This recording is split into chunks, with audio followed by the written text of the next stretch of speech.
Welcome to the Oral History Podcast, which features stories from the oral history website voicesofoklahoma.com, where Oklahomans have given generously of their time to tell their life story for present-day listeners and for the generations to come. Our entire collection is available at voicesofoklahoma.com. By subscribing to our podcast, you will be notified of new Oklahoma oral history podcasts. So now listen to another interesting storyteller from voicesofoklahoma.com. George Krumme was born and reared in rural Oklahoma, about 5 miles northeast of Okemah. His early education took place in a rural school.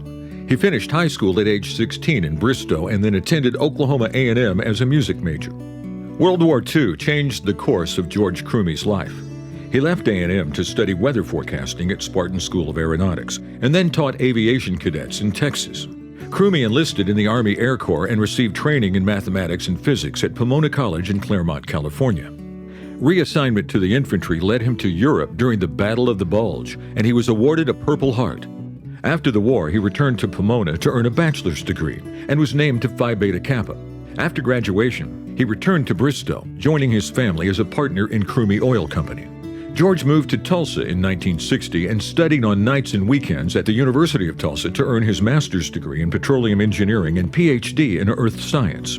He was active in Democratic politics for half a century and served as a national committeeman from 1976 to 1996.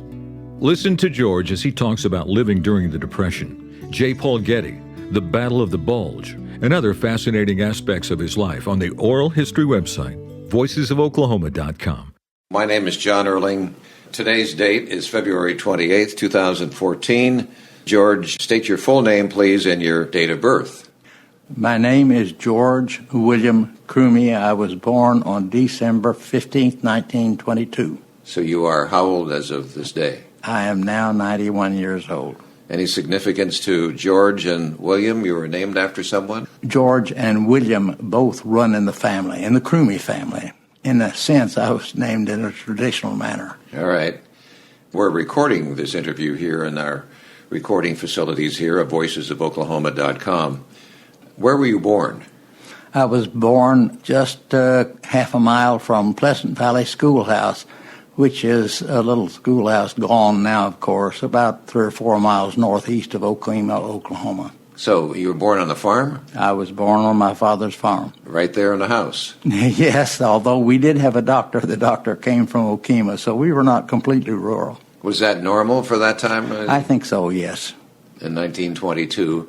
Were you firstborn? No, I am the fourth of 5. I have 2 older sisters. The next came a brother, my older brother, Roy Harlan Krumme, and I had a younger brother, Jeff Bryan Krumme. Your mother's name, maiden name? My mother's maiden name was Ruth Bryan, which of course is where the Bryan came from my younger brother's middle name. Where did she come from and grow up? Both my parents came from Missouri. She mostly from the Springfield area. My father came from St. Joseph in the northwest corner of Missouri. Both came to Oklahoma. My father before statehood and my mother about statehood time. I don't remember and not sure I even could find out the exact date when they came. And then your father's name? My father's name was Roy Archibald Krumme. So then why did they even come to Oklahoma? Oh, looking for land, looking for an opportunity for a new life. My paternal grandfather, of course, was a farmer, and obviously most people were farmers back in the early 1900s.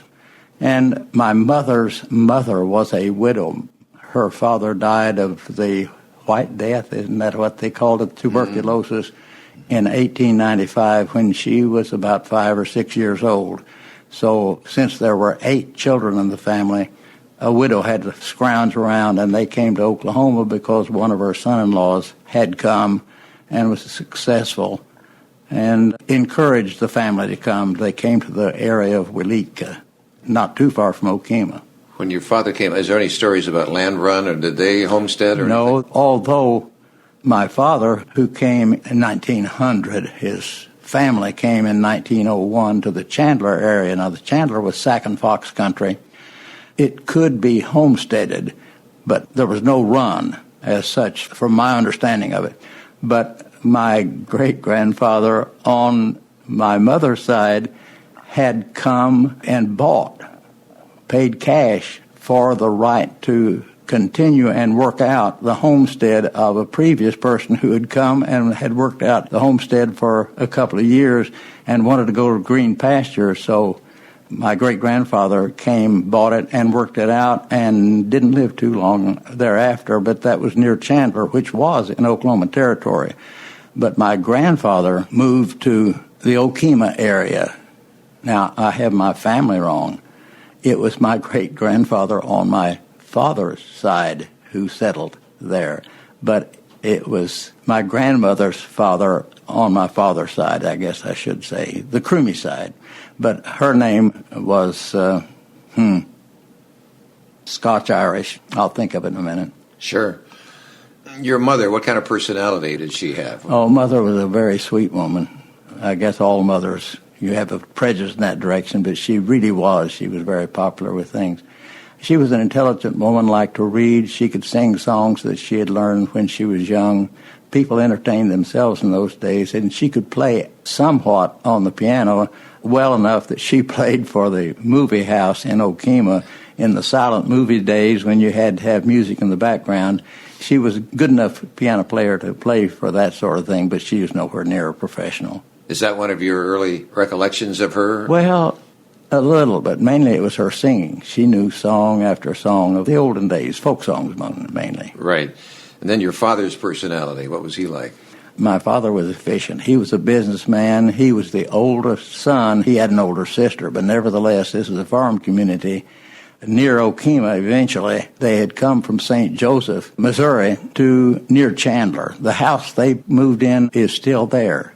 It was a simple house, farmhouse, one room with a fireplace in between the kitchen and the house. And I can't say that it's there this day, but it was there about 3 or 4 years ago when I was there. So it's over 100 years old and still standing. It stores hay. Wow. They have a corrugated iron roof, but hay is stored in it, and it's obviously not been lived in for 100 years now. The first house that you remember then living in? My father had an opportunity at the age of about 30. This would have been 1924, January of 24, because I was just a year old. He owned the farm near Pleasant Valley, but he had an opportunity to lease a country store at Tuskegee, Oklahoma, which is about halfway between Okemah and Bristow. It's in Creek County, not Okfuskee County, where Okemah is. And it was north of the Deep Fork of the Canadian. The Deep Fork runs just at the edge of Okfuskee County and Creek County.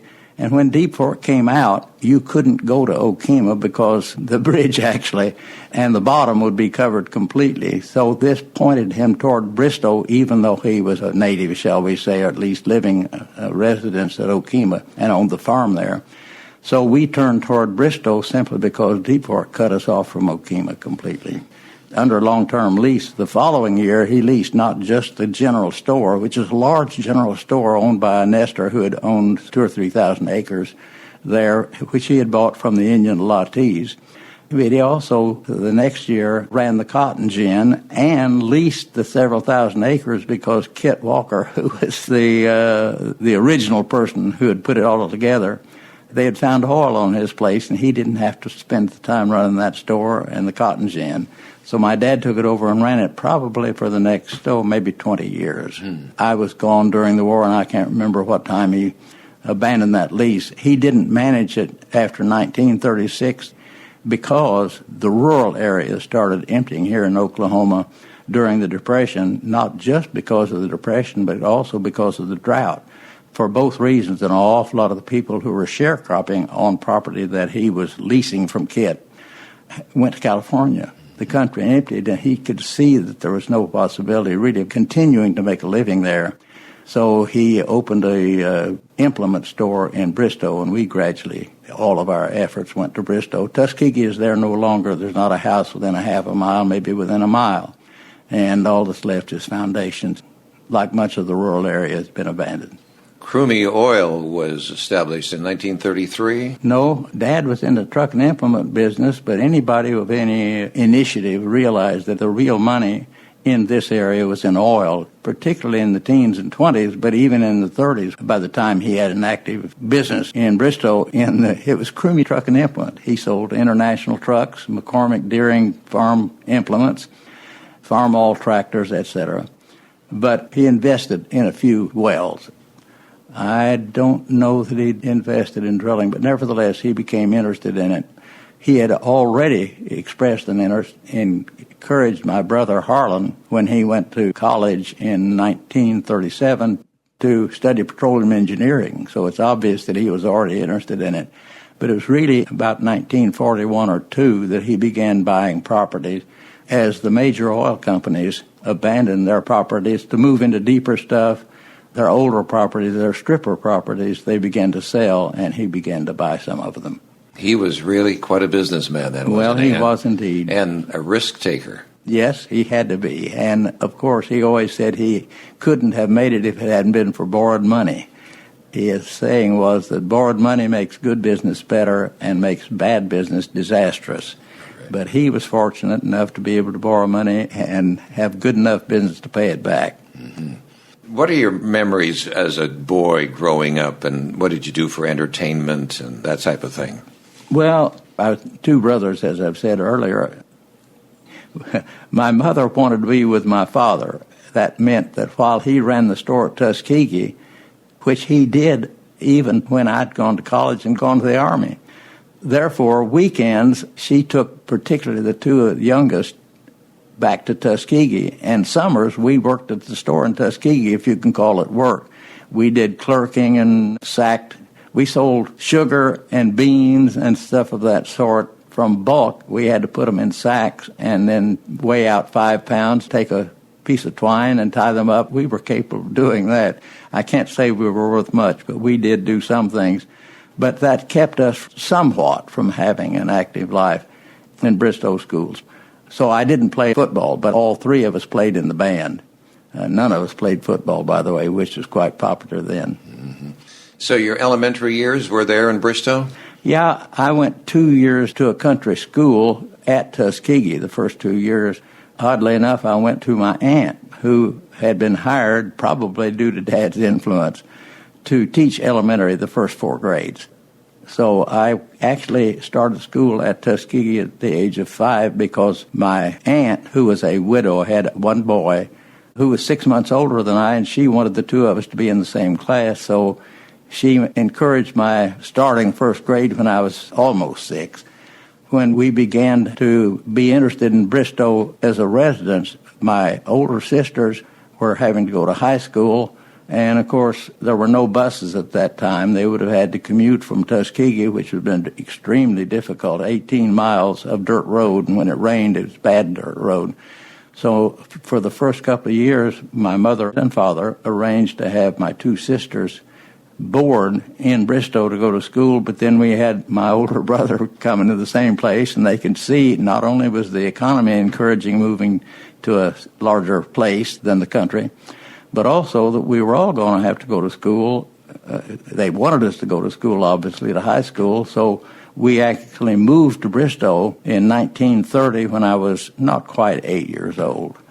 Well, I had 2 years of schooling at Tuskegee, but at that time in Bristow and an awful lot of other towns in Oklahoma had schools that you could enroll in first grade either in September or in January for the second semester, which meant that there was actually what they called 1A and 1B. At any one time, there were 2 classes for the first grade clear through the elementary classes, and as far as I know, clear through high school. Every one of them, you had a grade of 8A, 8B, whatever. Anyhow, teacher interviewed me when I first came in and decided that instead of starting in 3B for my 3rd year, that I was already ahead of the kids there in class.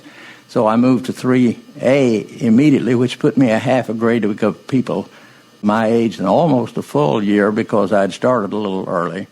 Then when they cut out the half grades, when I was probably in the 7th grade, maybe in the 8th, instead of moving me back, they moved me ahead, which meant that I graduated from high school when I was 16.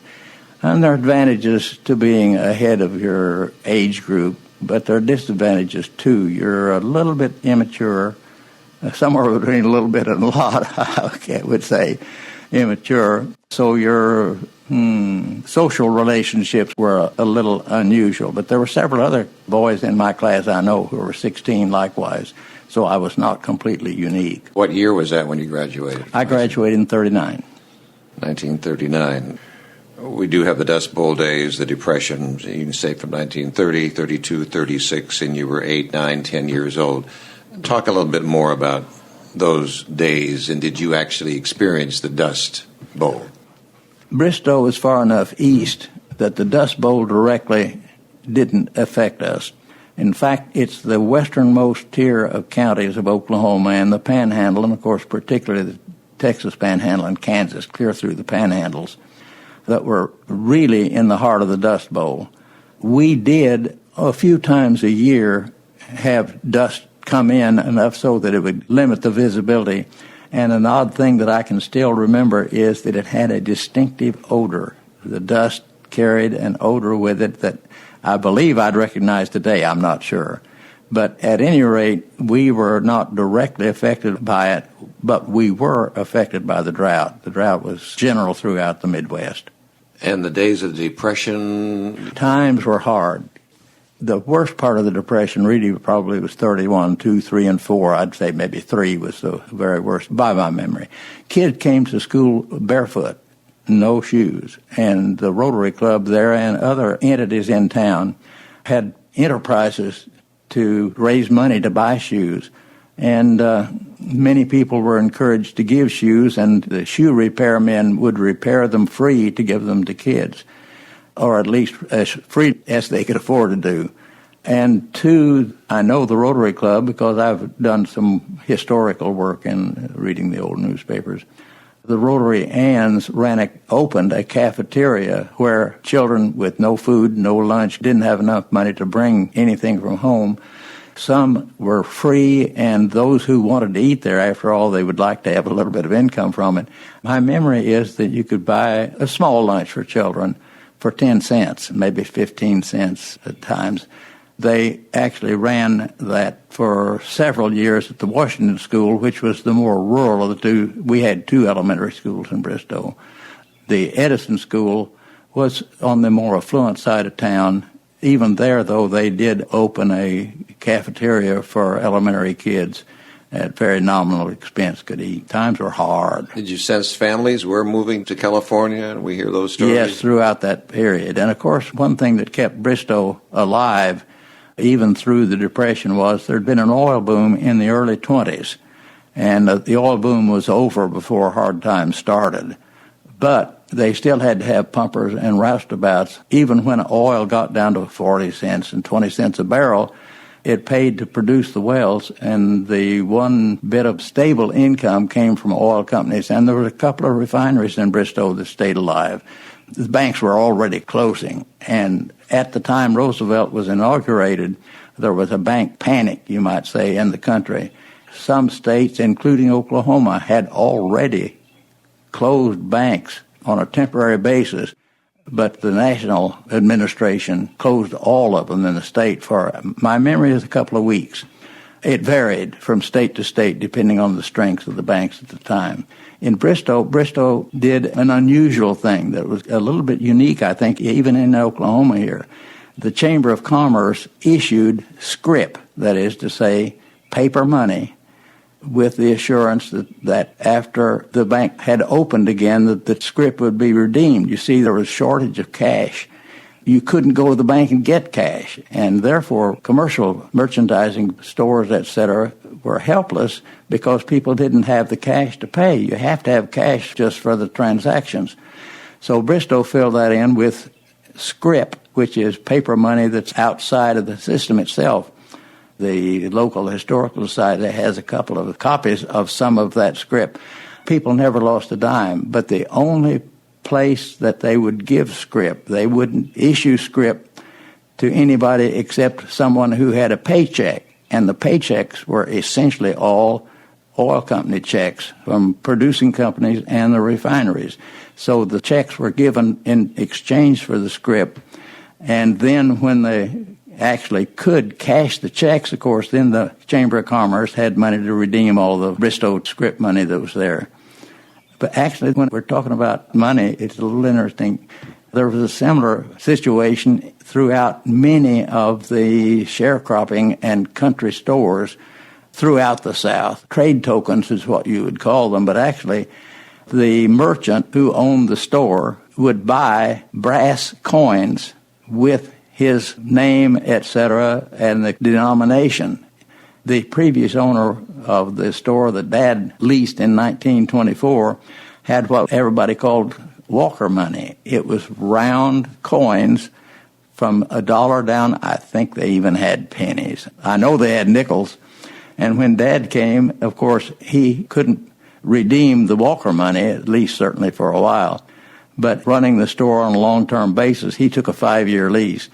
He used what was called generally Krumme money. It was octagonal rather than round to differentiate it from the Walker money, which was round.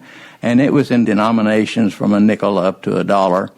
A farmer or a sharecropper, either one, had no cash at the beginning of the year because times were hard, even in the 20s. Times were hard in Oklahoma in the 20s almost as much as in the 30s because agricultural products were for so cheap, a result of World War I in the teens, having increased production so much to supply Europe and our own efforts in Europe.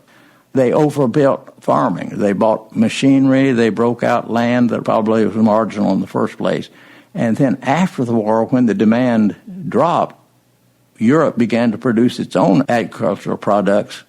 There was an oversupply, and the price dropped drastically. In 21 and 22, my father told me it did not pay him to reap his, I guess he had some wheat, but mainly cotton and corn. And he said he left it in the field until the following spring when price was a little better, and he did harvest some then.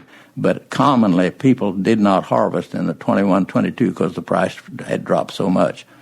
And it stayed that way throughout the 20s. The 2 banks in Bristow of the 4 that were there originally, actually a third one had merged with one, so 3 banks went under. But they went under long before the Depression. They went under in 24 and in 26. And the reason they went under, I'm sure, was because of the agricultural economy. After all, Bristow really was agricultural at the time, except for the oil business. So 2 banks merged because one bank was in trouble, and then the merged bank went under.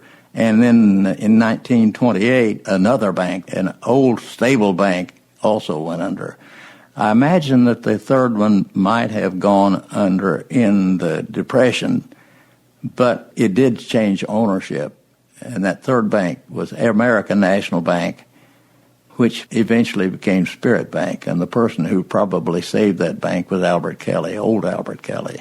So it's a little bit of history that continues clear to the present day. It does indeed.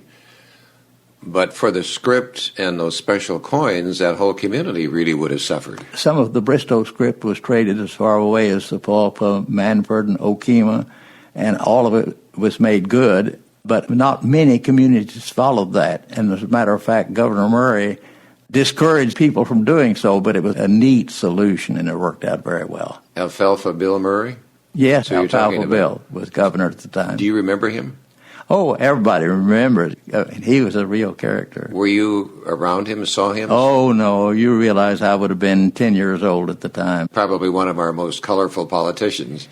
Yes, you may have read the story where Edith Johnson, I believe is her name, an editor, probably society editor for the Daily Oklahoman and maybe the Times. I don't remember exactly, but she's reported to have sniffed at him in print, that you could see his winter underwear that he was wearing out of his sleeves, and that it was dirty. Alfalfa Bill at a big meeting subsequently sniffed back at Edith and said, Edith Johnson don't know nothing about my underwear, and she's not going to learn anything about it either. She's not my type. And, of course, everybody roared. I heard that he said, if I knew as much about her underwear as she knows about mine, I wouldn't talk about it. Yes, that may be well true. I don't remember really it, but I've read about it since. And, of course, everybody knew what was going on with Alfalfa Bill. Yeah. Means of transportation there, cars, horse and buggies, the condition of roads. At the time that I was born and first remembered, not many people had cars. My father had a truck by the time I was 4 or 5 years old, but all the haying that was done with mule power, shall we say. As a matter of fact, he bought wagons in 1928 or 9 when a Bristow hardware closed. It had wagons for sale at the time, and even though we are 18 miles away, he bought, I think, the rest of them. He bought maybe half a dozen wagons, and I remember they would lead teams into Bristow and then bring the wagons back to Bristow with the teams that they had taken in sort of a wholesale operation. So they were mainly still wagons being used in the late 20s out in the country. Gradually, trucks took over, as everybody knows. But cars, I remember my uncle had a Model T Ford. You could work on a Model T. And I remember watching him work, and he used to say, I can fix it with baling wire and chewing gum, which was not quite true, but nevertheless, they could be worked on quite easily by country people. So it would take you a long time to go from point A to point B. Yes, my family went to Phoenix, Arizona. My aunt took her car and several members of the extended family, and my father had promised my mother's mother, my grandmother, Brian, that he would somehow, if she would live long enough, take her to where her husband was buried in Phoenix, the original old cemetery, and put a stone on his grave. There's no stone on his grave. He had gone to Phoenix because he had tuberculosis in 1894, I believe it was, and had been there less than a month when he succumbed. They found him dead. But it was popular in those days for tuberculosis to go to dry country where they thought there was a better chance, but he did not survive but just a few weeks. No one in the family had ever seen his grave, so the whole family went west. And the point is, my memory is that we drove 35 miles an hour. We bought a gravestone and then went on to the coast where we had family living there, both sides of the family, and saw the Pacific Ocean at San Diego and Los Angeles, then came back through and took pictures of the stone that was on my grandfather's grave, and then came home. And as I say, my memory of the whole thing was 35 miles an hour over mostly dirt roads.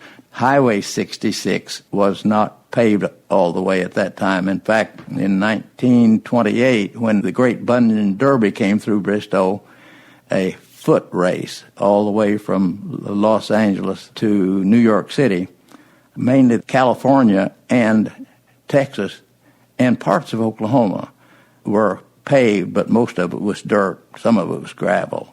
So it was understandable why we took 66 back for part of the distance, but we went out the southern route. It was practically all dirt. And dusty, I would imagine. Dusty. You're 10, 11, 12 years old about this time. At the time we went, I was only 6. Let's see, 28. Yeah, 28. I would have been not quite 6. Yeah. In your house then, you had indoor plumbing? Oh, no. We had no electricity. No electricity. We had a well in the backyard. Tuskegee happens to be an area where there's very little groundwater. People used to come to our well to get water to take to their homes. Or they would take sleds and an oil drum, 55-gallon drum, or a wooden drum. Most of them were wooden, and go to springs to get water and have mules drag it back to their home. Water was scarce because there were no real groundwater in many places there around Tuskegee. The home you were living in, say 10, 11, 12, when did electricity come to it? After the war. Okay. 1946 is my memory. Wow. So that's many years then without electricity. Yeah, and of course there's nothing there now, but the REA, East Central Electric Co-op, still has lines through there because there are rural homes there. As a matter of fact, the country has filled back up as roads improved, as cars improved, and as electricity became available in the country. You can live in the country, and many people have moved to the rural areas there. So in a sense, what was abandoned in the 30s has been repopulated due, as I say, to electricity and to the roads. Back to the bank. I should have followed up. Does Spirit Bank have a bank in Bristow today? Oh, yes. I think technically it's the lead bank. Maybe they may have changed it, but at one time it was the lead bank.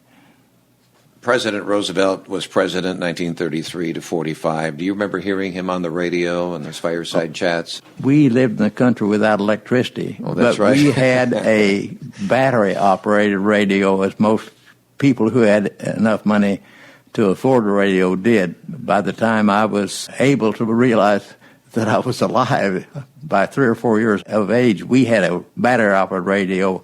And, of course, when Roosevelt spoke, everybody gathered around the radio to listen to him. The nighttime, the chats? Let's see. Fireside chats? Fireside chats, yes. The fireside chats, we all listened to it. Was there other radio programming that the family would listen to? Yes, including Bob Wells. Particularly when I was in Bristow, we walked to and from school. Nobody was taken to school in a car in those days. I'd say nobody, but that's probably literally true. So we walked home even for lunch, because Bristow's a fairly small town. So how far would you have been walking? In my case, about 4 blocks, okay. But others walked up to 10 and 12. But nevertheless, Bob Wills was so popular, and his program was at noon over KVOO here in Tulsa, that you could walk along the street and you could almost hear every note from one house to another, because everybody was listening to Bob Wills. That's not much of an exaggeration. It is an exaggeration, though. Your father had a cotton gin? He ran a cotton gin at Tuskegee from 1925. I think he didn't run it the first year. I was not old enough to know that firsthand, but he told me later. I think that he had 1 year he ran just the store, and then he ran the cotton gin and at least the acreage that Kit Walker had. But he also then bought in, maybe 1929 or 30, a cotton gin at Newby and ran that cotton gin. And actually in the 50s, my father was quite enterprising. He bought a closed gin in Bristow. Cotton was going out because of the boll weevil and the drought. Although cotton stands dry weather very well, still, if you don't have any water at all, you don't have any cotton. And it was too dry to have good crops. But he actually took parts from the gins that he owned, the one at Newby particularly, and the one in Bristow that he had bought, and built a gin at Plainview, Texas. Now, he would have been in his 60s at the time, and he regretted having done it, because the gin at Finney Switch near Plainview, Texas, in the Panhandle, where they raised an awful lot of irrigated cotton, ran 24 hours a day, and he was looking after it. So it wore him out, and he was happy after a few years that he sold it. But he was a cotton man, yes. Tell us what a cotton gin did. A cotton gin separates the lint from the seed. Both are valuable. The lint, of course, makes clothing and all kinds of cotton products. The seed itself, cottonseed oil, is an oil that's useful for numerous things. The cottonseed meal, the remnants of it, is a good cattle feed. They're byproducts of the cotton business. Let's follow you after high school. You graduated in 1939. Yes. Then what do you do? I went to Oklahoma A&M College. I'd played in the band and enjoyed it and thought that I might be a good enough musician to be a band director. After 1 year, I realized that I had a little talent for it, but I lacked neither the ability nor the interest to really be a good band director, so I changed to pre-law the second year. I don't have any idea whether I would have been a good lawyer, but at least I was taking pre-law courses for 1 year, and then the war came along. Well, the draft came along first, and I was not interested in being drafted. I have an impression of several of us that if we were in an essential occupation, we would not be drafted. And, of course, if I'd been drafted in those days, A&M was an infantry school, and I wasn't interested in being in the infantry. At the end of my second year, even though I'd been very successful, I was president of Phi Eta Sigma, the freshman honorary fraternity. I was a good student and actually had been elected Blue Key as a sophomore, which is quite unusual, but I was unwise enough and imprudent enough and young enough and immature enough that I decided to take a course at Spartan School of Aeronautics in weather forecasting, because we thought that would be essential and save us from the draft. There were several Tulsa boys who did the same thing. I spent less than a year because the war started in December, And they closed the school, and we all got, I say all, most of us, I got jobs with the civil service to teach weather forecasting to cadets, which I did for almost a year. J. Paul Getty owned the Spartan School. That's an interesting development. He had not intentionally bought either Skelly Oil Company or Spartan, but he was interested in obtaining control of Tidewater Oil Company. And when one of the Rockefeller heirs sold his interest in Mission Corporation, which was a holding company that owned a big block of Tidewater stock, he bought it. What he didn't know until later was Mission also owned 58% of Skelly Oil Company, which meant that he was W.G. Skelly's boss. W.G. Skelly had to mortgage that, pledge that stock to keep Skelly Oil Company alive, and he couldn't pay it in the mid-30s.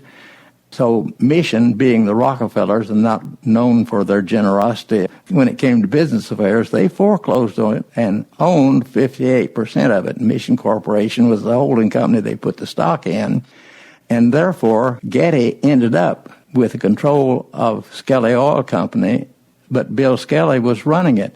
They had not been closest of friends. They were competitors back in the teens. But they kept that position because it was mutual advantage to the two of them.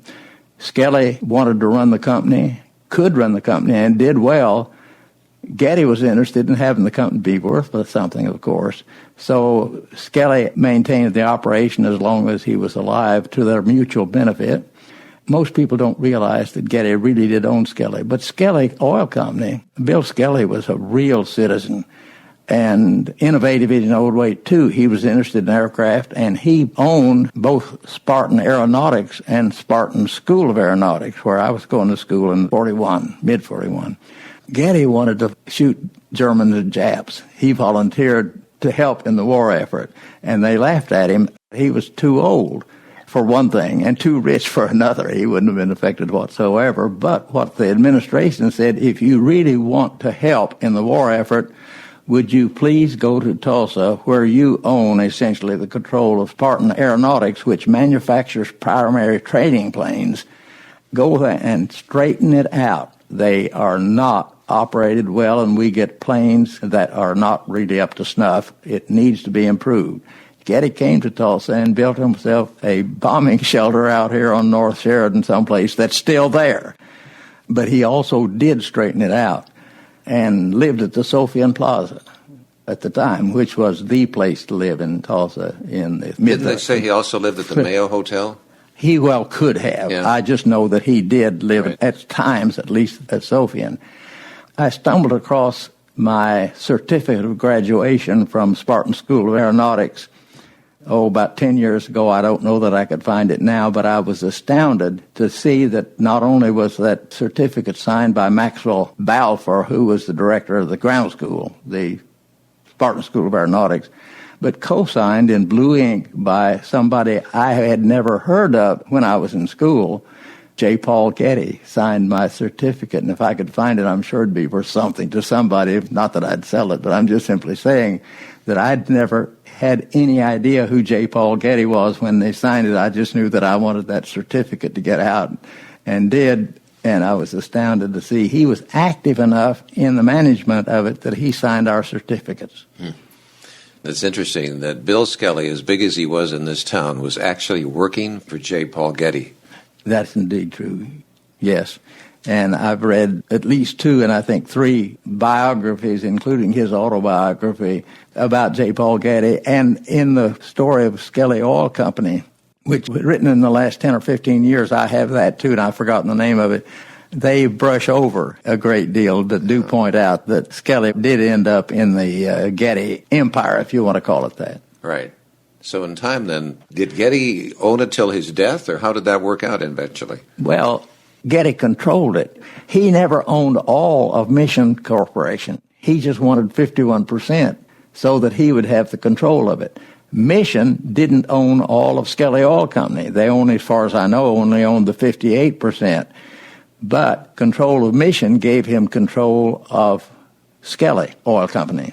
And, of course, By that time, for all I know, Bill Skelly had bought some stock on his own, but I know the controlling stock did go to Mission, which ended up being controlled by Getty, who eventually bundled it all together into what became Getty Oil Company. All right. You didn't see J. Paul Getty? Oh, no. If I did, I wouldn't have known it. I'm talking about in 1941. Bill Skelly, did you ever see him? Were you ever around him? No, I don't think so. December 7th, 1941, Pearl Harbor Day. Yes. Tell us about that day and your early recollections. Well, of course, it was a Sunday, and I remember I'd been to church. We'd gone to church, and we'd come home, and we're eating at our family home on 409 West 11th in Bristow. And there we heard it. I cannot remember whether we heard it directly over the radio. I rather suspect we did. An announcement that Pearl Harbor had been attacked. It's one of those things you remember where you were when you heard about it. And, of course, they already, and by that I mean the administration, the Army, the armed forces, had begun to build up the Army, and we were woefully unprepared up until, say, beginning in about 1940. But the Air Corps particularly began to have cadet classes, etc. They needed teachers, they needed people to work as well as people to fight. Those of us in the class, and I think there were about a dozen of us taking weather forecasting at Spartan School of Aeronautics, we all had the opportunity, I believe all of us did, I know I did, to become a teacher of weather to basic cadets, basic training. Primary, basic, and advanced were the three levels, and weather was taught at the basic course. It was civil service, and I had the pay of $2,000 a year. I got every penny of it. There were no deductions whatsoever, and I considered myself to be rich. I was 19 years old, and earning $166 a month clear was a real accomplishment as far as I was concerned. Actually, I was married at the time. I married in December of 41, a Bristow girl that I'd been going with. And her name? Her legal name was Edwin Rollstone Freeland. She was a member of the Freeland family, which was an early family in Bristow. At any rate, I went to Randolph Field as an assistant instructor in meteorology. I can't remember the title, I'm sorry, but nevertheless, civil service position. Received training at Randolph Field just a month or two, and then went to Perrin Field at Sherman, Texas, to teach aviation cadets.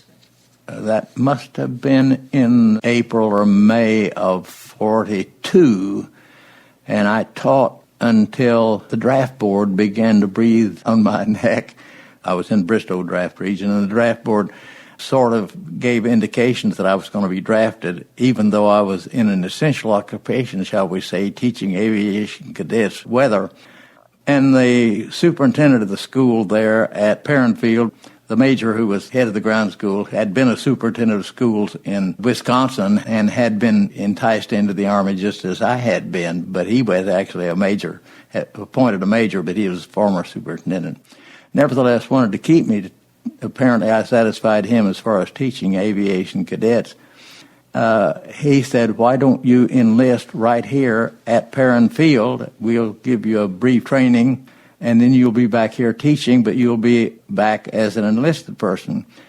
I spent, I think, a week in rudimentary training at Perrin Field. I never went through basic training. I never did experience what all of the people who've been in the various parts of the Army or Navy likewise probably. I shortcut that because he wanted me to teach, and I got rudimentary introductory training on the ground and then went back to teaching as a private. Aviation cadets who are also privates, you realize. But what the major said was that they'll never respect a person of their same rank. Cadets also being about my age. Most of them were 18 to 21 years old. So immediately he appointed me to be a corporal. So I was a corporal from then on for a year or two. At any rate, I stumbled while I was there across a brochure that offered good students, shall we say, an opportunity to apply to a training to become weather officers, but it was not advanced. It was called pre-meteorology training, and there were about a dozen liberal arts schools, universities, where that was carried on. Reed College, Carleton College, I think the University of Chicago, Vanderbilt. The school that I was sent to, though, I was accepted by the Air Corps to go to a pre-meteorology school, and I was sent to Pomona College in Claremont, California, where I spent a full year while people were shooting each other all over the world, but I was in training in college. Originally, there were about 250 of us at Pomona, and of course, the schools had been emptied of men by the fact that so many people had drafted. They were eager to have a contract with the Army for teaching. At the end of that period, though, instead of becoming weather officers, they closed not only all of those schools, but they even closed cadet training. By that time, and I'm talking about 1944, this is early 44, January of 44, it was obvious that we were prevailing in both the Pacific and the European theater, but we were running short of men, active men, particularly the ground forces. And I was given the opportunity to decide several things that I could do. In the Air Corps, I could have done electronics, which would have been marvelous for me. I wish I'd done that. But I elected to have additional training in the Army Specialized Training Program, but they closed that before I was ever enrolled in anything. Those of us who were in the ASTP or going to be in the ASTP were sent to the ground forces. I was sent to Camp Adair in Oregon, near Corvallis, and assigned to be a machine gunner in a rifle company. A rifle company has 3 rifle platoons and a light weapons platoon. That is, a couple of squads of light machine guns, 2 light machine guns, 30 caliber, and 3 mortars, the light mortars, 60 millimeters. In every battalion, there is a heavy weapons company which has a water-cooled machine gun. Ours were air-cooled, light machine gun air-cooled. The heavy weapons company had bigger mortars, 81 millimeter mortars, and water-cooled, which can continue firing indefinitely. Ours, if you fire it too much too long, the barrel gets red hot and begins to buckle. At any rate, I was a machine gunner. Needless to say, all of us who'd come out of the various branches of programs that have been cut, our morale was not great. And all of us AST people, there were several hundred of us, I know, after we'd been to Camp Adair only perhaps a month, were called to the baseball diamond for orientation, shall we say, and our speaker was George C. Marshall, General Marshall, a 4-star general at the time, who was head of all forces, not just the Army, but the Navy, all the armed forces. Apparently they were aware, and of course the 70th Division, where I'd been sent, was only one of many. It had been organized just for the war. I used to know how many divisions were in Europe, but it's an awful lot of them, not to include the ones in the Pacific. But nevertheless, we were just a small cog, is what I'm trying to say. He came and told us, I can almost give it verbatim, men, you are called by your country because we need you. We are winning the war in the Pacific. We are winning the war in Europe. But we have found while we control the air, our Navy is superior in both cases. Our weakness, both in numbers and in quality, is in the ground forces. We need infantrymen, and you've been chosen because your country is in a position where we're short of people, and we expect you to do your duty. Now, actually, it did make a difference to us, but I think time also made a difference to us, and we gradually adapted and bonded as best you can. Any enterprise where you depend on each other, you have to have a bond. When he spoke and afterward, those you were with, were you gung-ho? It helped, is really what I can say. Being paid attention to helped, and I'm sure he didn't go to very many of those. He couldn't have. This was a busy man. And you knew General George C. Marshall, who he was. Oh, yes, we knew indeed. And then you were assigned to what company? I was assigned to Company G in the weapons platoon, as I say. We trained at Adair. You would think that being Oregon, they would have sent us to the Pacific, but they were having trouble in Europe by that time and could see the German army really was superior. After all, they'd been fighting for several years. They obviously were much more experienced. But we were having difficulty even at that time. And in July, this was after D-Day, we were sent to Fort Leonard Wood on our way to Europe. And we spent a couple of 3 months there and then went to Boston to be sent to the European theater. We went through Gibraltar, landed at Marseille, were sent to the front, which by that time, 7th Army was occupying Alsace and Lorraine up near Strasbourg in the northeast corner, you might say, of France. And we were sent there, arriving on New Year's Eve of 1944. While we were on the trains, traveling 4 miles an hour in 48 dinky railroad cars over newly repaired tracks, it took us 10 days to go about 500 miles. The Battle of the Bulge started on the 16th. We were midway on our way to Strasbourg at that time, and we were not really aware of it for several days. We were cut off, you might say, from communication. But we were stationed along the Rhine River, facing the Rhine, and of course the German troops were on the other side, but it was relatively quiet, except that on the first day of the new year, New Year's Eve at midnight, the Germans commenced their last offensive of the war on the Western Front. Well, probably the last one everywhere, because the Russians were pushing them back. They had no opportunity for offensives on the East Front. But the last one was an effort to come drive down through the Vosges Mountains, which parallel the Rhine on the west side in France, to relieve pressure on the troops in the Bulge by breaking down through the Vosges. The Vosges were thinly protected by the 7th Army because the 3rd Army had been moved west to fight in the Battle of the Bulge, and the 7th Army had spread out so thin that the Vosges was protected even by cavalrymen with no cavalry, neither mechanized and certainly no horses by that time, but nevertheless there were cavalry units that were stationed in the Vosges, and the Germans believed they could break through. They did advance about 20 miles beginning at midnight on January the 1st, that is to say that between New Year's Eve and New Year's, in the heavy snow, and a complete surprise through very thin lines. In the next 3 days, they had made about 20 miles, pushing down in the Vosges. Now, these are big hills. They're not mountains. In the northern Vosges, the mountains are in the southern Vosges. We were in the low Vosges.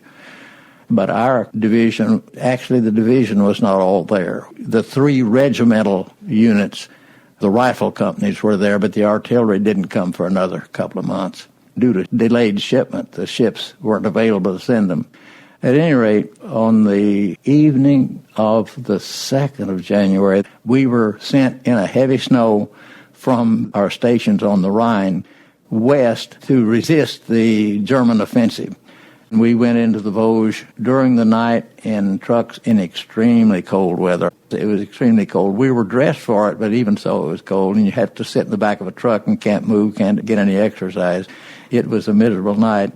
We arrived at a little place called Puberg in the Vosges after having been transferred a couple of times. It was chaotic. Trucks were stuck in the snow, and it was working in the dark, and of course all you had was the little blinkers. You couldn't have any real lights, no truck lights. You were working in the dark, and all kinds of difficulties that you can imagine in a chaotic situation like that. But we arrived at Puberg, a little village, no more than a few hundred people, I'm sure, detrucked.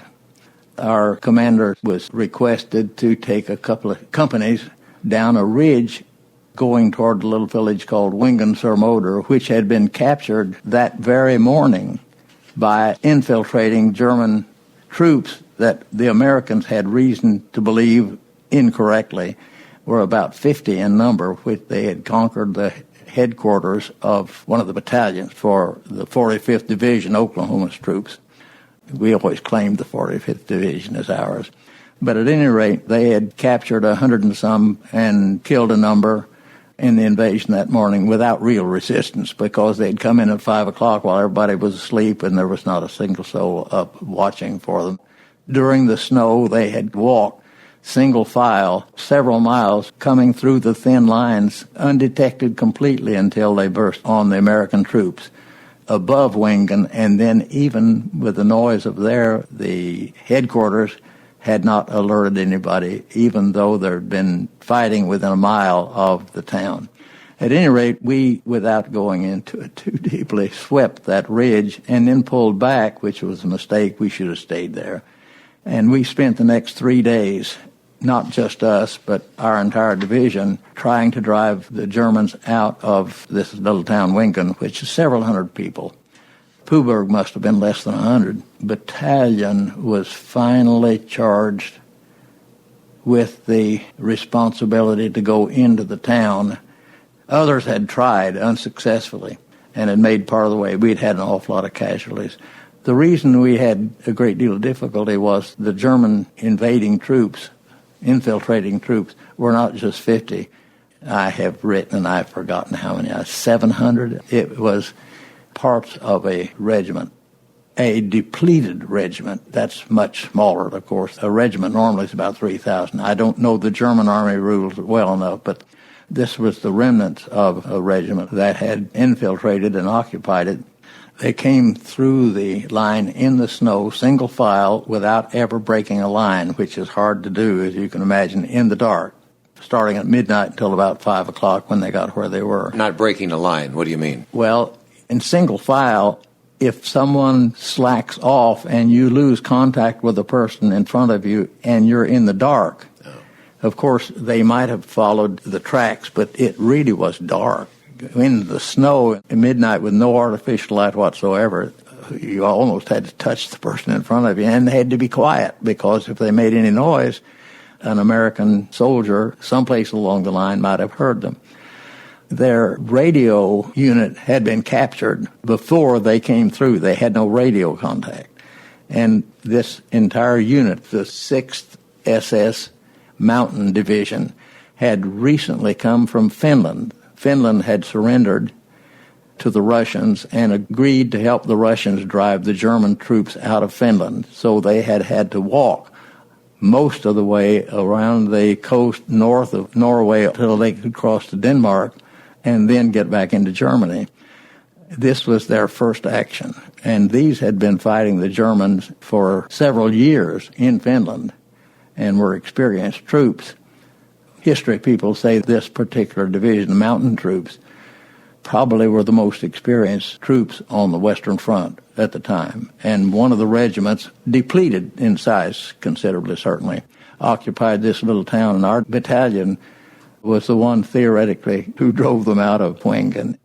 Ironically, they had received a messenger from the main line. See, they had infiltrated. Our lines were north of Wingen, and Wingen, they were completely out by themselves with troops to the north, and we were trying to drive them out of Wingen, but they had infiltrated through the lines, and the 45th Division had troops north of them, and they were out like a sore thumb without any artillery support, without radio contact.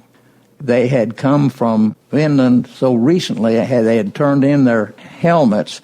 They didn't even have helmets. They had the little caps that they wore when they didn't have helmets. And they had no reserves of ammunition. All the ammunition they had was what they brought with them, what they could carry in the snow, which is certainly limited. But they had captured a few tanks, American tanks, in Wingen, and had captured all the rifles, etc., armament that a headquarters company would have, which mostly would be rifles of one sort or another. They had that ammunition and actually used our guns resisting our attack. We were successful in a sense of driving them back on the day that we did actually start through the village. But the irony is they had already had a messenger infiltrate through the lines with the message, retreat, come back through as best you can. But they didn't get the message until about 5 o'clock in the morning, and they obviously did not have time before daybreak, and they could only have come back through the lines to the north, through the 45th lines, in the dark. So they resisted as we entered. We lost numerous. Company F probably lost, well, I know lost most. 19 men killed, plus innumerable wounded. I don't remember how many. But if they had 700, you say? Yes, by that time, of course, they were thin. How many did you have? Oh, we vastly outnumbered them. So you had more than 700. When we invaded with two companies, which we had about 300. But by that time, we'd captured so many of them and killed quite a few of them that I have no idea how many were there. You were using a machine gun, were you? Well, I was a machine gun squad leader by that time. You were a commissioned officer by that time, weren't you? No, I was not. I was a buck sergeant. That is the lowest sergeant. But I had been promoted from a machine gunner when we went overseas. See, I've skipped an awful lot of stuff, haven't I? We had men who were old cadre, and they were too old to go overseas. So several of us were advanced position. Instead of being a machine gunner by that time, I was a squad leader of a machine gun squad, which contains a gunner, an assistant gunner, and two ammunition bearers who were supposed to continually feed ammunition. I had a machine gunner directly underneath me. I had 4 men under me. Wasn't it during this time? And that's during this period. But there were 2 companies going through the town, and the company of riflemen is about 150. So there were 300 of us trying to go through the village. The Germans were bound to have been thin by that time. There probably weren't more than, well, I know when they left, 200 and some withdrew. So they were about half. But at any rate, it was dark. We had gone through about half the village and were ordered to pull back for the night. It was getting dark enough so that you really couldn't see when they counterattacked. In the counterattack, they came down from the railroad back, which was higher, and a hill to the north, which had bothered us all the time, that was occupied by the Germans. It was dark enough so that we couldn't see them, they couldn't see us. But our company commander, Captain Cassidy, he was lieutenant at that time. Lieutenant Cassidy found both our machine gunners in our weapons platoon had been wounded. Cassidy found Keeler's gun in the snow there when he left and wasn't experienced enough to fire it. I was looking for Keeler, who had been wounded, and he gave me the machine gun and sat down with me behind a little picket fence, and I fired back at the counterattack, and was certainly the only machine gun that fired. The Germans stopped the attack. Cassidy presumed that it was my firing of the machine gun that slowed them down, who knows. But at any rate, we spent the night there. And the irony is that we had been ordered to retreat. The Germans didn't need to counterattack any more than we needed to drive them out. They would have retreated that night, which they did. All that they could gather together, the non-wounded people who could go back. There were 200 and some. I wish I'd written that down. They made it back through, but back through the line they were discovered, and some of them were captured on the way out, way back through the lines. Were men around you being killed? In my company, we only lost 1 killed in that drive because F Company had gone through first. Just 1 company, and they were the ones who really that morning had suffered the casualties. G Company and E Company went side by side through after them, and we lost several wounded, but mostly in the counterattack. But we were lucky in that we were going through territory that had been partially swept. We had only 1 man killed and several wounded, and most of them were wounded during the counterattack. But in this encounter, you were awarded... I was awarded the Silver Star. Silver Star. Yeah. Have you already talked about that, what you did? Because I have it here. Well, that you ran from a covered position, manned a machine gun, all the while being subjected to murderous enemy fire to cover the withdrawal of the company. Well, that sounds like it was from the award that I was given, because covered by murderous fire was one of the phrases that they commonly used. We were covered by fire, but that's... Is that overstated? Overblown, yeah. It does come from the award. That's what I'm reading from it. And you showed remarkable leadership. Leadership in organizing the defense, the house in which the squad had taken cover, and in taking care of the wounded until relief arrived. His brave action was instrumental in enabling the company to reorganize, attack, and capture the village. I've written about that. There is a regular segment of the regimental headquarters company that is assigned how to word those things. And they have a regular glossary of terms they use, and you can recognize them there. You'll never really know what happened from that kind of award. Are you saying this? I mean, they always use, those are stock phrases. Essentially, it's true. But it's much more glossed. Yeah, it's grandiose. Grandiose. What happened was Cassidy had this machine gun. He's the company commander. He'd just been promoted because Lamson, our company commander, had been wounded in a booby trap. Yeah. And so he was new, but I was astounded. He didn't know how to fire a machine gun. It's not hard once you know. I mean, there's no guard, there's no nothing. But he brought it to me. I don't mean he was looking for me. I don't know. We bumped into one another, but he had the machine gun, and he gave it to me because I had been a machine gunner, and I lay down and fired at the enemy. He immediately, as company commander, skipped back to get his troops. We were already retreating, and he wanted to go back with them and encourage them. But there were numerous wounded right by me behind the building where I had been. But it was dark, black dark, except for the fires, buildings burning. In one building, there was a coal pile burning. But I fired at the Germans, and he thought I drove them back. I didn't know I'd done anything great. I was firing a machine gun. Hell, that's what I was supposed to do. And I did fire at them right in the face of it, and of course they could see where it was dangerous in that they could see where the machine gun fire was coming from because of the flashes. So in that sense, I would have been a target. But anyhow, we spent the night in a building there isolated from the rest of the company, which had retreated 2 or 3 blocks back, and they thought we were all captured or killed, and there were about 30 of us in this building, and they were tickled to death. The next morning, when they came through and renewing the attack, the Germans had gone. They came across us, and we hugged each other and had a big reunion right there, but they had thought we had been captured or killed.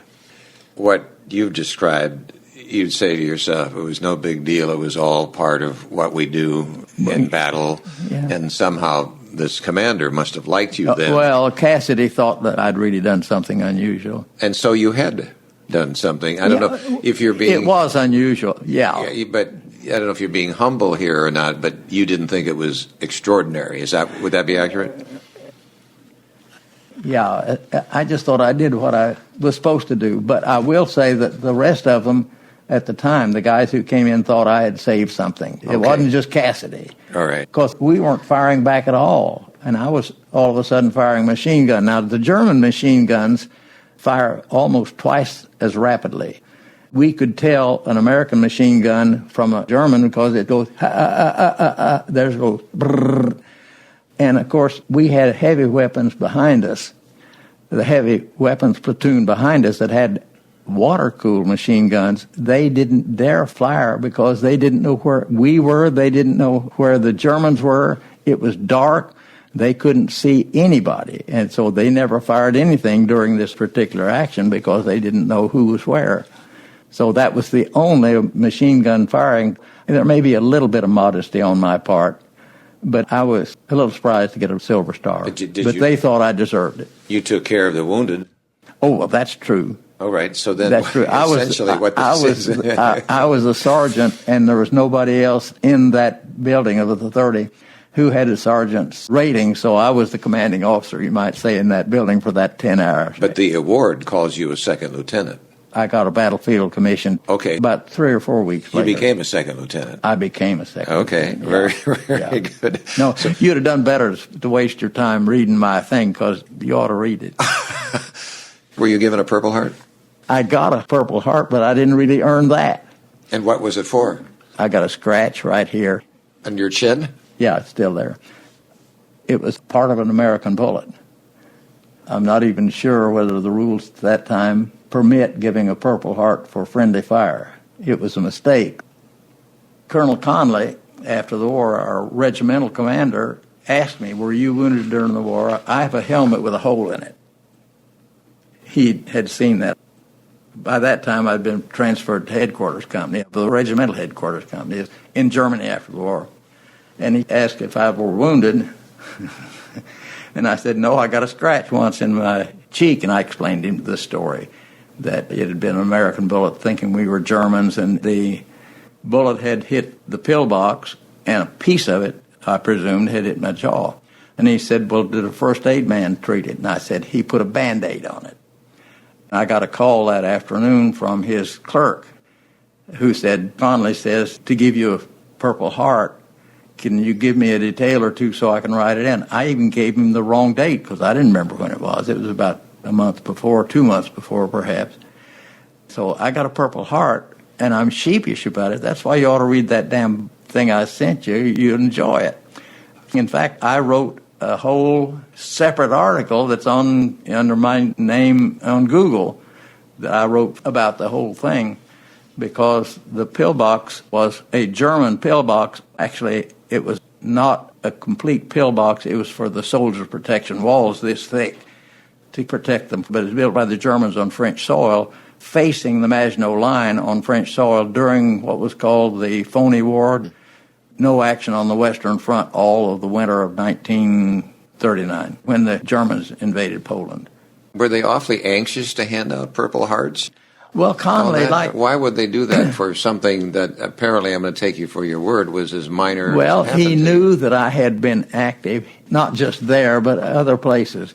And I don't know, he just thought I deserved a Purple Heart because I'd had a scratch.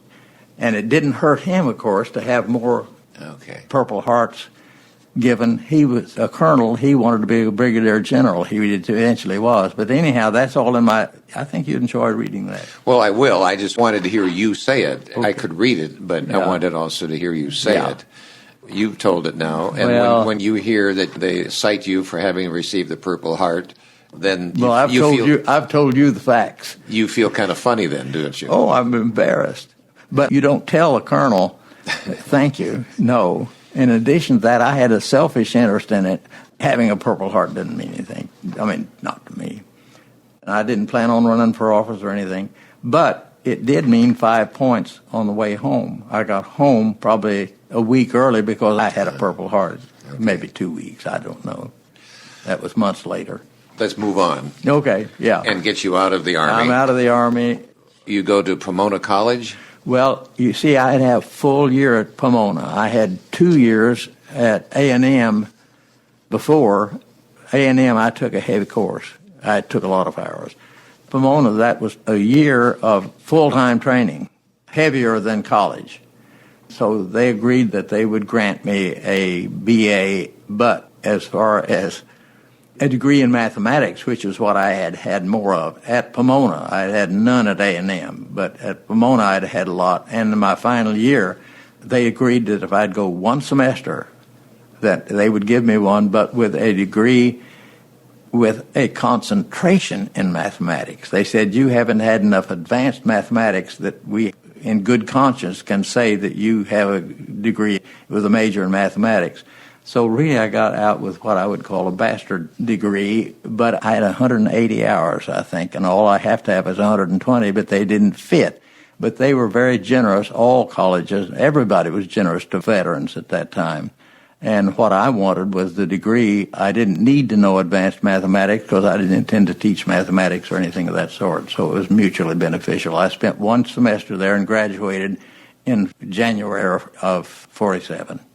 And then you went to work full-time for the family company? Yes, I did. Krumme Oil. Krumme Oil Company. Dad had bought several properties, and he had brought my brother Harlan into it earlier. Harlan came back earlier because he went in earlier. He ended up a captain. He had gone in as second lieutenant because he had taken ROTC at Norman. Therefore, had gone overseas earlier than I, by a year and a half, I think, and therefore was let out early. I had come back to work for the company, and Dad offered me the same deal that he had offered Harlan. So I worked with the company from there on. Then you went on. You earned your master's degree in petroleum engineering? Yes. I didn't go back to college, though, to get my master's until I had worked for the family company for a dozen years. But we moved to Tulsa in 1960, and you realize that I'd gone to work with the company in 1947.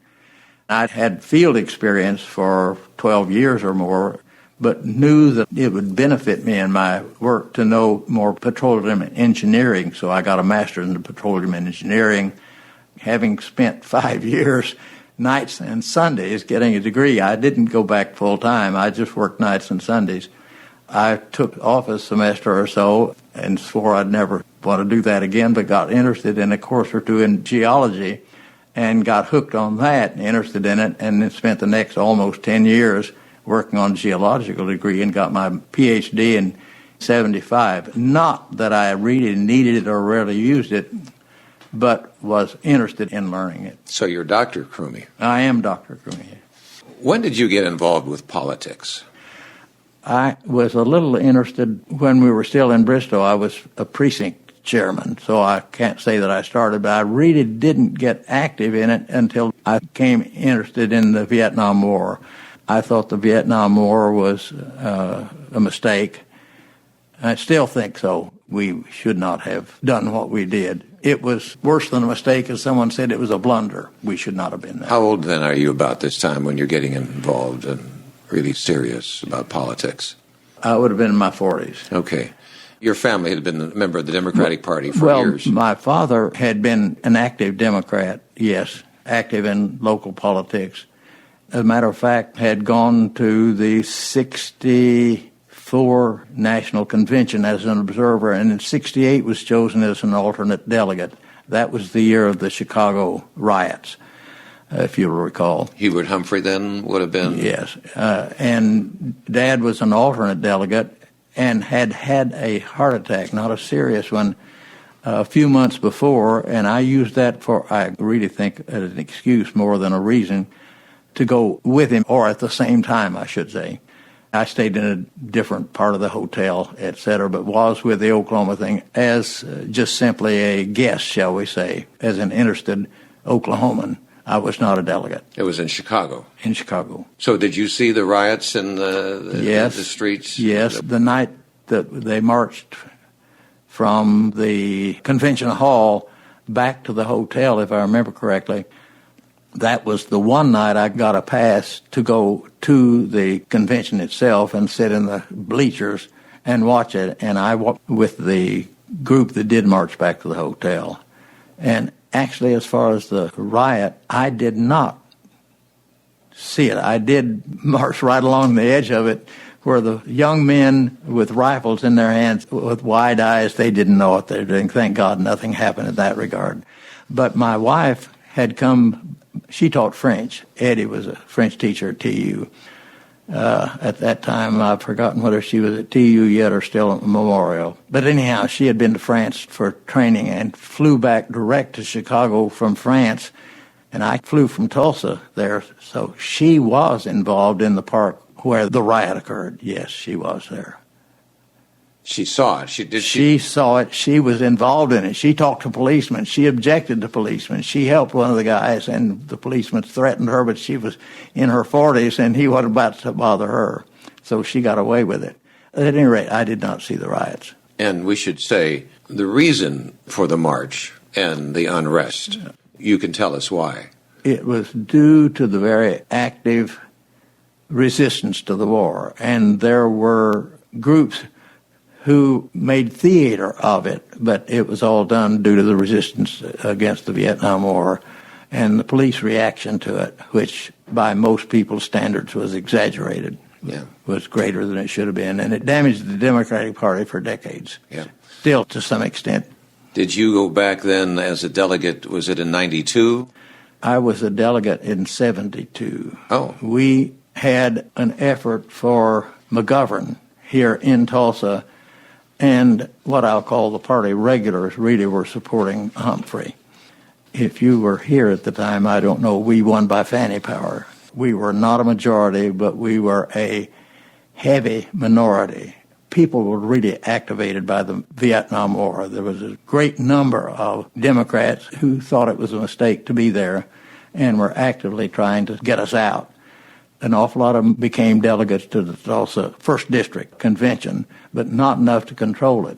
But we were enough to be a serious participant in the activity, and the whole convention dragged on so long that the party regulars, people weren't willing to stay up until 1 or 2 o'clock in the morning. It started at 10 o'clock in the morning and dragged on and dragged on and dragged on. And our contingent was more committed, shall we say, than the average Democrat.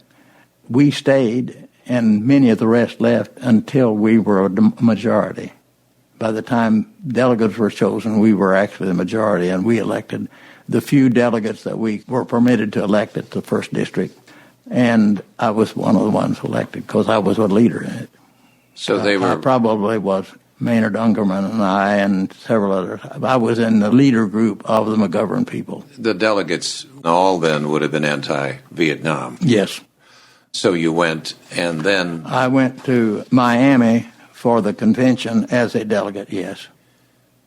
And 72, McGovern. He ran and lost drastically, if you'll remember. He carried only 2 states, I think, in the general election.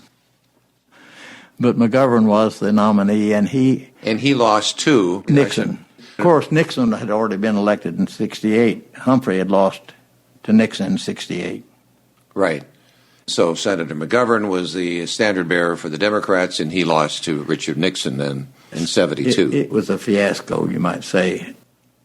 He had chosen Senator Eagleton to be his vice presidential, and Eagleton was revealed to have had neurological, mental treatments of some sort, and withdrew, and Shriver became the vice presidential nominee then, and they lost badly. Yeah. But you continued on. I mean, it didn't deter you from being involved. And I continued to be active in local politics more than state at that time, but Ed Cadenhead was a professor at TU. Like many, he'd been opposed to the Vietnam War, but I played tennis with him quite frequently. We were close friends. He, in the 76 election, wanted to have his wife elected as a delegate, Peggy. Ed had run for Congress in this district in, I think, 66, I'm not sure, but had earlier run against Paige Belcher for this district Congress position. Unsuccessfully. Times were tough then, too, for Democrats. In 76, the next national convention that would choose the next nominees, he wanted Peggy to be a delegate. So he made a deal with numerous active people who would be at the convention that he would support them. They more or less worked up a slate. I'll support your candidate for delegate if you'll support Peggy. And they worked up a group of compatible Democrats and had no trouble whatsoever electing the whole slate, including Peggy. And then I was probably playing tennis with him, and he said, had you thought about running for a national committee? And I said, Oklahoma National Committeeman? I said, why would I want to do that? Well, he said, I have this group put together. It's a shame to waste it. We could have some influence on the state convention, and there you have some contacts of your own here, there, and yon. You might make it. So being young and ambitious, relatively young, I guess I was 50 at the time, I said, well, we might try it. Why not? So I ran for state Oklahoma National Committeeman position. You have a committee woman and a committee man. And at Oklahoma City, I also had talked to J.C. Kennedy, who was an advisor from Lawton for the Edmondson Group and a real politician. He said, well, I have no reason not to support you. I said, I will not run. If you want to run, be national committeeman. And he said, I'm not interested in it, but I'll support you. Well, this gave me a head start someplace else. I'd had relationships with him, brief, not close, but brief. We carried on a campaign that was really uphill, and we won out of the 700 total votes. I think we won by 13. So a switch of 7 votes. I got 300 and some against 300 and some, and was elected national committeeman. And, of course, I was on the liberal side of the party, but most of the actives in those days, certainly in the party, the liberal people are generally more active than the average Democrat, as you well know. It's that way in the Republican Party, too. The active people are the ones who are really committed to whatever direction their orientation is, which is mainly conservative.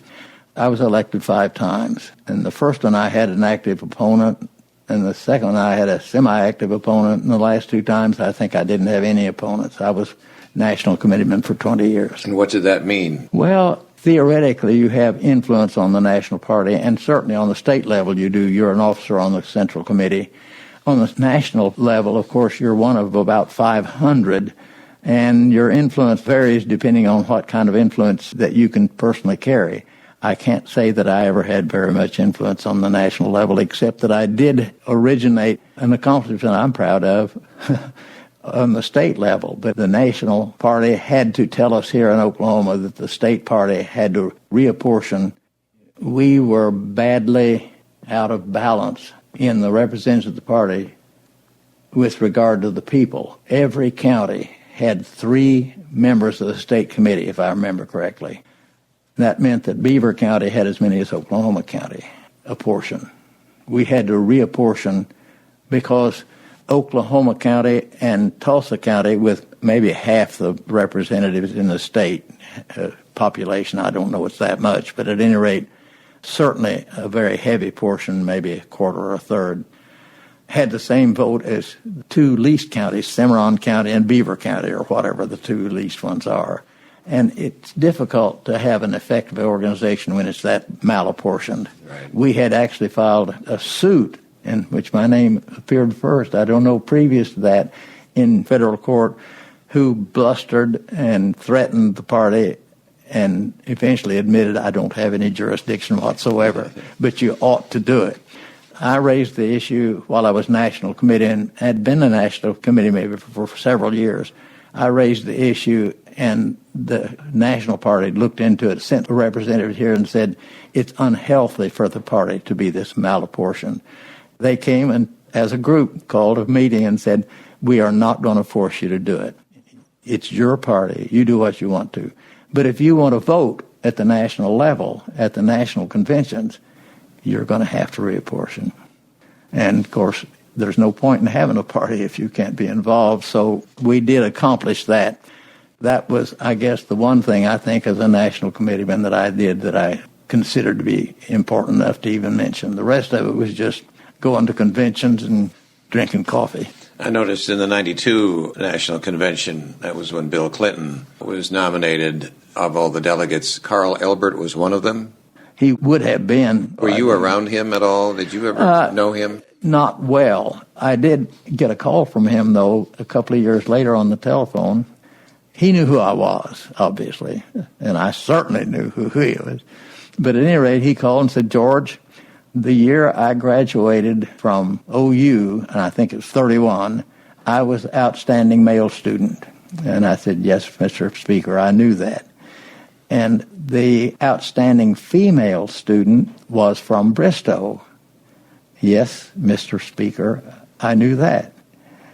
He said, I have a mental block. I know it as well as anything. I cannot remember. I cannot call up her name. Can you tell me? And I said, half of Bristow, Mr. Speaker, would have known her name. You're speaking of Velma Jones, now Velma Collins. Oh, he said, yes, thank you very much. I just couldn't think of it.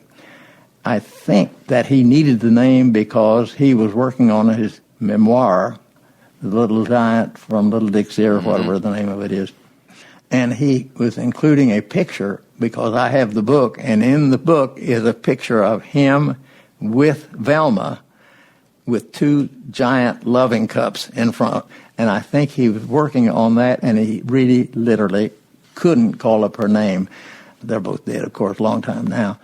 But Velma's son, Roger, said that Velma said there were several women who could have easily been chosen the outstanding women, but she was the only one of that group who was shorter than Carl Albert, and that's the reason she was chosen. Of course, that's a good joke. But the Democrat Party is so strong in the state of Oklahoma. Henry Bellman comes along, becomes the first Republican governor in January of 1963. Yes.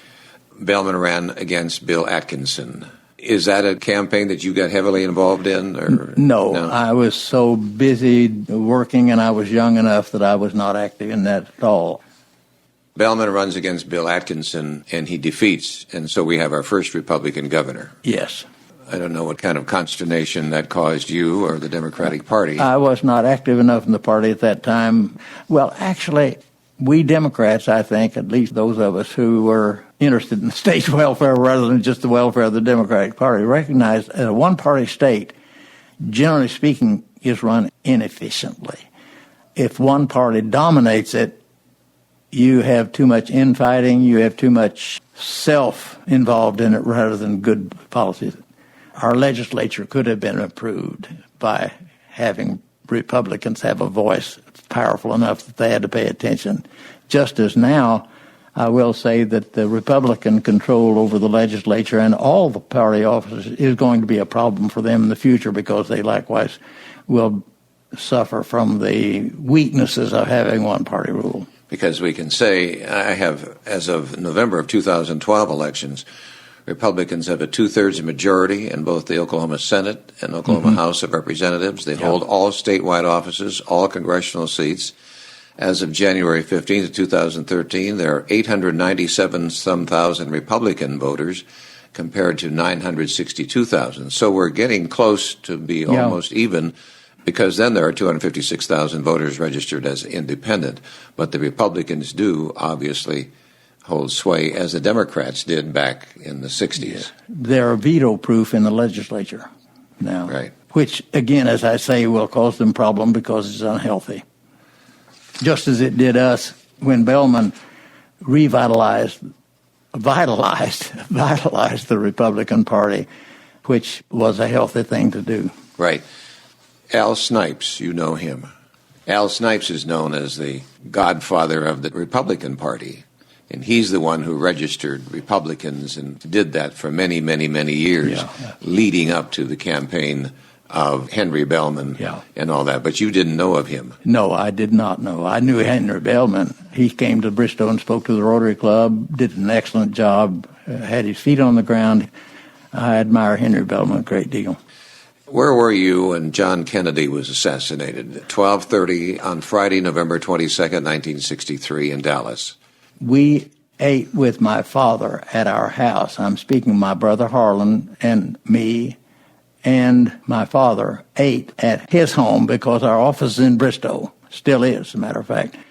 And I remember that I had just finished and left in the car and was by our house in a car driving down the street when I heard it on the radio. What were your feelings? Devastation. Yeah. It really was a loss for this country. Terrible event. The treatment of blacks in Oklahoma prior to '64 Civil Rights Act. Did you see how blacks were treated?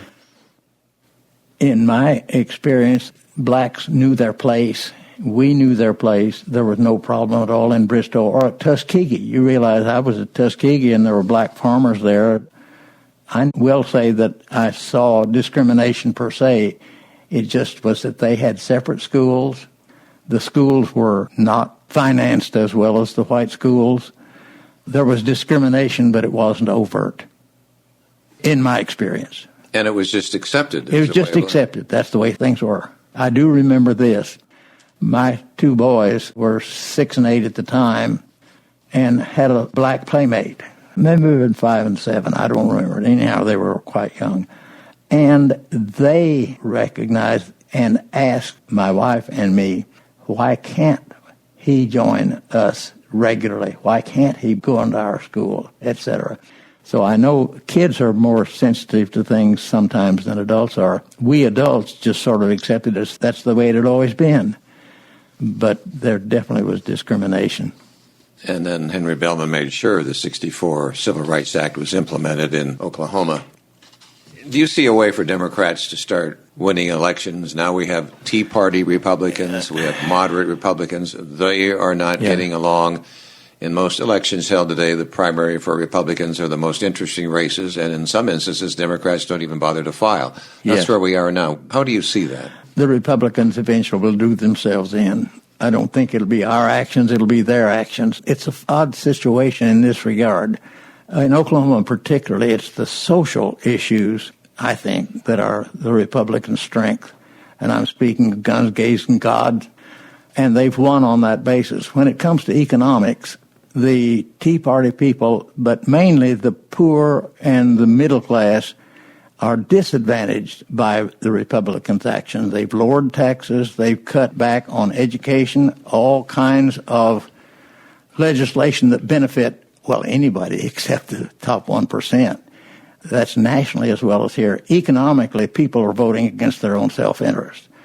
And surely people who don't realize that aren't really paying any attention. The corporations, The wealthy have dominated nationally as well as in Oklahoma, and still outside money is coming into Oklahoma for the Republican causes. And they say so. They recognize it, surely. But the social issues have dominated. I'm not sure that the Republicans will continue to be able to rely on that alone enough to win elections. It may not be due to our virtues, but due to their failures that allow the Democrats to come back. If nothing else, also attitudes change. I never would have thought 10 years ago that the gay movement would have gained the acceptance that it has nationally, even in the South, and even here to some extent in Oklahoma. As reluctant as we are to change, there has been a change. People's attitudes can change again, so who knows what in the future. All I do know is nothing is permanent except death and taxes, and surely we'll be able to prevail one of these days here in Oklahoma again. Well, you've been so involved in the Democratic Party, the Oklahoma Democratic Party's headquarters bears your name. Yes, but of course you realize that's not only a recognition of the fact that I've been active, which it does have some influence. It's also due to the fact that I gave enough money that they have honored me with that. Well, you've given liberally. You've given when there's seemingly no chance for a Democrat to win. You currently reach the federal maximum dollars allowed for candidates to this day, and you knock on doors, you make calls for candidates? Well, it's because I really am a dedicated Democrat. As weak a history as we have, and as much negative things you can say about the Democratic Party, I am a believing Democrat. I do believe that the people who have less need more help than those of us who have a lot.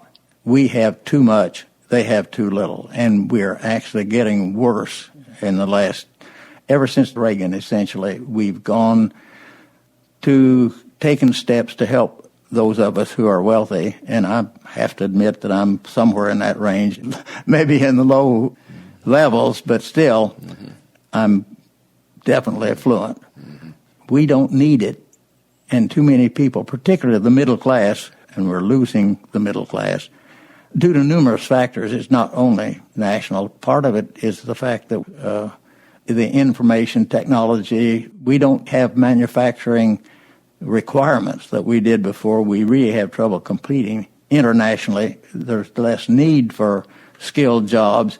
So it's not completely simple. It's not just one thing. But I do believe that the people who need help, and the government is an appropriate place to get that help.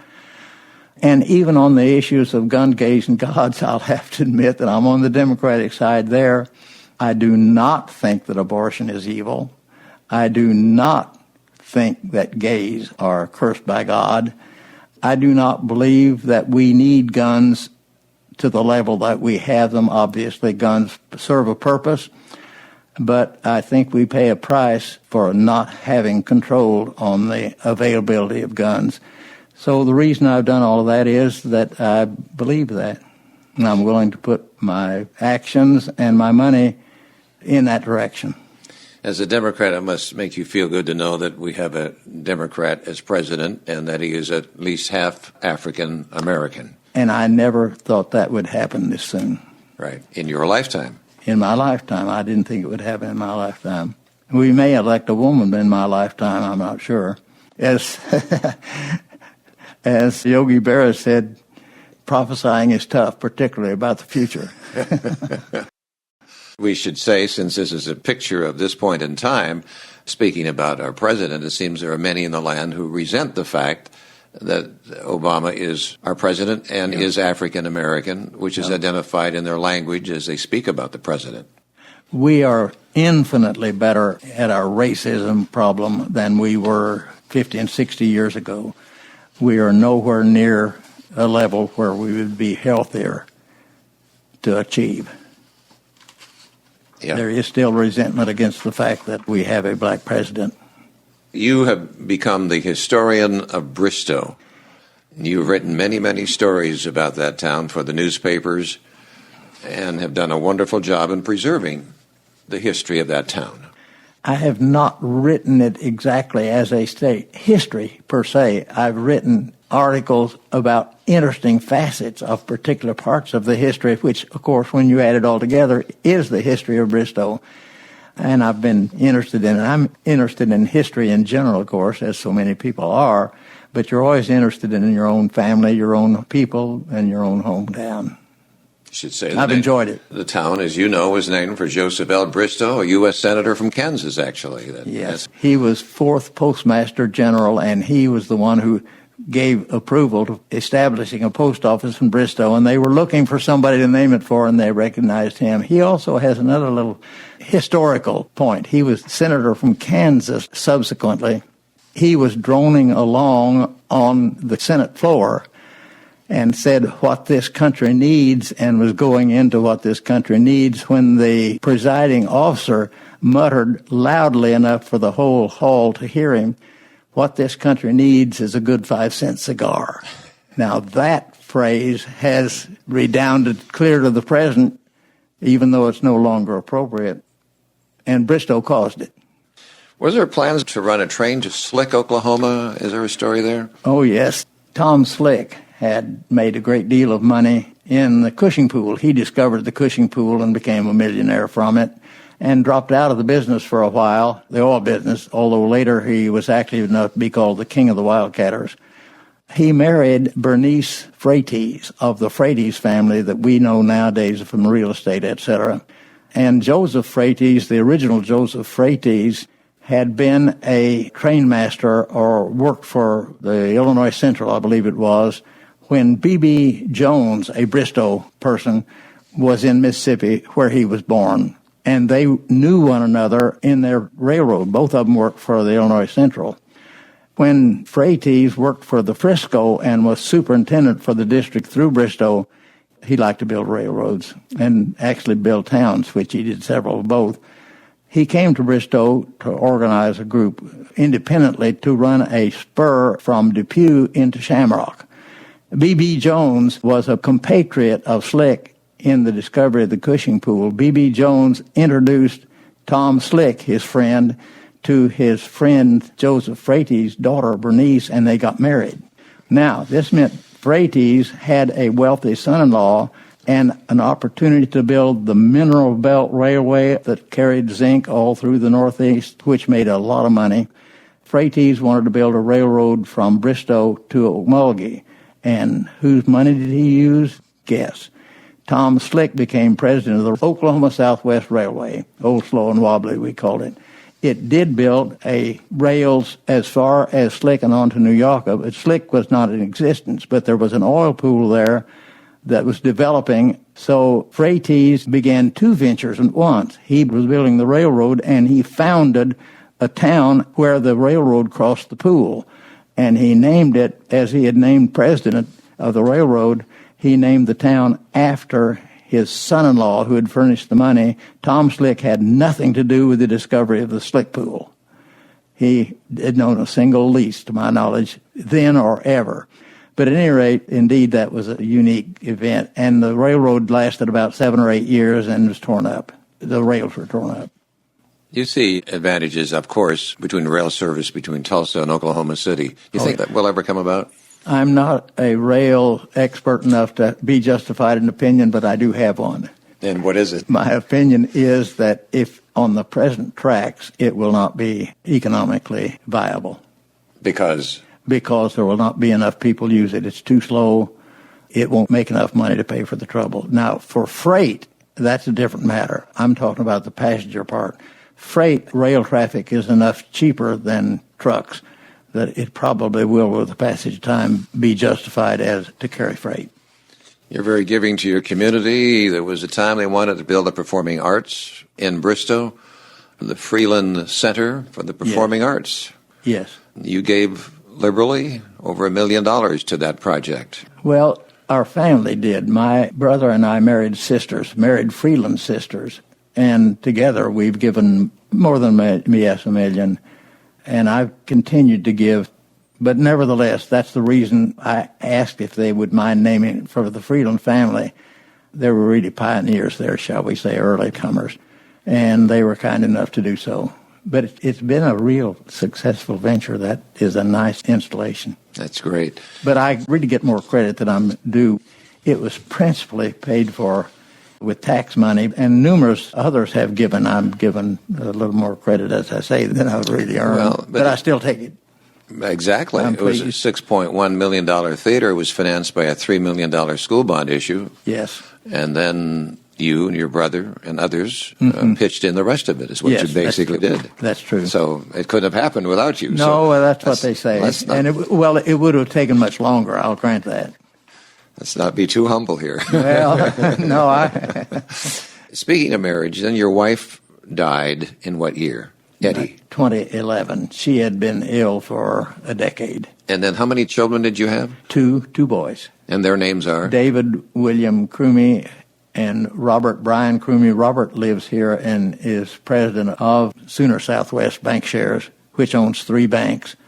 My other son taught at Tufts University, taught computer science, and retired to Estes Park and died just last February. Really? Yeah, how old was he? Heart attack. He was 65. Oh, my. Yeah, young by our standards today. And no heart disease in the family or anything? It was just... Well, some. My father and my brother both had heart attacks. In fact, my father died with a heart attack. So. And how old was he when he died? Oh, 83. Okay. He was old enough. He had a full life. Right. And then you have grandchildren. I have 4, yes, 2 and 2. 2 on each side, a boy and a girl from Robert and a boy and a girl from David. Let me just give credit to Jay. Oh, yes. Because I reached out to him and he helped me a little bit in this interview. Jay is a prince. He's a real credit to the family. What's the toughest part of growing old? Losing your facilities. You don't walk as well. For most people, they have serious health problems. And you know you're going to die. I was sobered when I turned 35. I realized half my life, the 70 is gone. And it really bothered me. I was going to die someday. By the time I was 70, it didn't bother me at all. I accepted the fact, heck yes, I'm going to die. By the time you're 91, where I am now, you just hope to put it off as long as you can. But you do regret the fact that I can no longer call up names easily. And I never was perfect at it. We all have problems that way.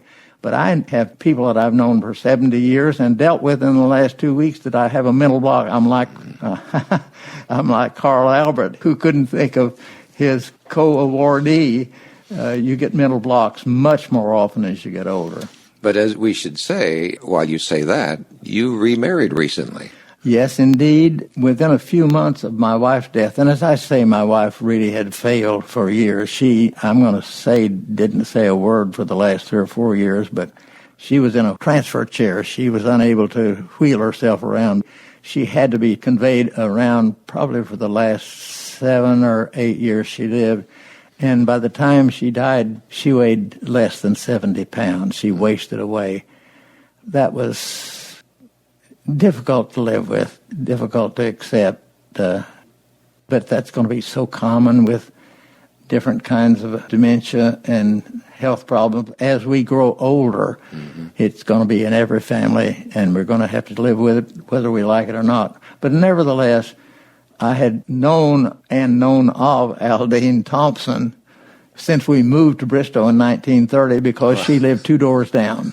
But she was hardly 2 years old at that time, and I didn't pay any attention to her, even through high school, because she would have been 10 years old by the time I graduated from high school. I did know her husband. He and I took a graduate course at TU, and I'm going to guess about 1970. I learned then, when he told me that he'd married Aldine Thompson. Before that, I'd lost complete track of her. I knew nothing about her whatsoever. But Joe Newcomb died in 2003 of a long illness, too. He had Parkinson's, and she had nursed him through that period. We reacquainted ourselves, years later, and ran across one another at a meeting of the Tulsa Committee on Foreign Relations when I visited as a guest, and got along well and gradually worked things up between the two of us until we decided that we were serious enough that we ought to get married. And when did you get married? Got married on July the 6th. I proposed to her, I'm going to say, about 3.5 weeks before that.